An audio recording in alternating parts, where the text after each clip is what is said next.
Hello hello hello സജീവല്ലേ? ആ അതെ അതെ, നമുക്ക് 2000 രൂപ തരാൻ പറ്റുമോ? നല്ല ടൈറ്റ് ആയി മാസം. 2000 നാളെ തരുമോ? പിന്നെന്താ? എന്നാ ശരി, എന്നപ്പോ ഗൂഗിൾ പേ ഇപ്പൊ ചെയ്യാം.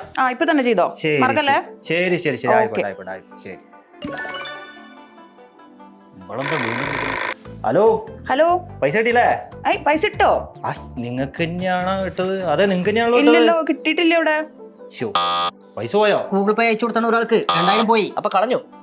UPI വഴി നമ്മൾ പണം അയക്കുന്നു, നമ്മുടെ അക്കൗണ്ടിൽ നിന്നും അത് പോകുന്നു. പക്ഷേ നമ്മൾ ആർക്കാണ് അയക്കുന്നത് അവർക്ക് അത് കിട്ടുന്നുമില്ല. എങ്ങനെ ഈ ഒരു പ്രശ്നം നമുക്ക് പരിഹരിക്കാൻ വേണ്ടി പറ്റും? ഇതിനായി ആദ്യം നിങ്ങൾ npca.org.in എന്ന വെബ്സൈറ്റിൽ പോയി തർക്ക പരിഹാര സംവിധാനം എന്ന ടാബിന് കീഴിൽ പരാതി ഫയൽ ചെയ്യാം. UPI ഇടപാട് ID, virtual payment address, transfer ചെയ്ത തുക, ഇടപാട് തീയതി, ഇമെയിൽ ID, മൊബൈൽ നമ്പർ തുടങ്ങിയ വിവരങ്ങൾ സഹിതം കംപ്ലയിന്റ് വിഭാഗത്തിൽ ക്ലിക്ക് ചെയ്ത് ഓൺലൈൻ ഫോം പൂരിപ്പിക്കുക. നിങ്ങളുടെ അക്കൗണ്ടിൽ നിന്ന് അയച്ച ആ തുകയെക്കുറിച്ചുള്ള വിവരത്തിനായി ബാങ്ക് സ്റ്റേറ്റ്മെന്റും നിങ്ങൾ അപ്ലോഡ് ചെയ്യേണ്ടതായിട്ടുണ്ട്. ഫോം പൂരിപ്പിക്കുമ്പോൾ പരാതിയുടെ കാരണമായി നിങ്ങൾ മറ്റൊരു അക്കൗണ്ടിലേക്ക് തെറ്റായി ട്രാൻസ്ഫർ ചെയ്തു എന്ന ഓപ്ഷൻ തിരഞ്ഞെടുക്കണം. PSP പ്രശ്നം പരിഹരിച്ചില്ലെങ്കിൽ കൂടുതൽ സഹായത്തിനായി നിങ്ങൾക്ക് ബാങ്കിംഗ് ഓംബുഡ്സ്മാനെ സമീപിക്കാം. ഇതുപോലുള്ള ഇൻഫോർമേറ്റീവ് ആയ വീഡിയോകൾക്കായി ഇപ്പോൾ തന്നെ ഫ്രീഡം ആപ്പ് ഡൗൺലോഡ് ചെയ്യൂ.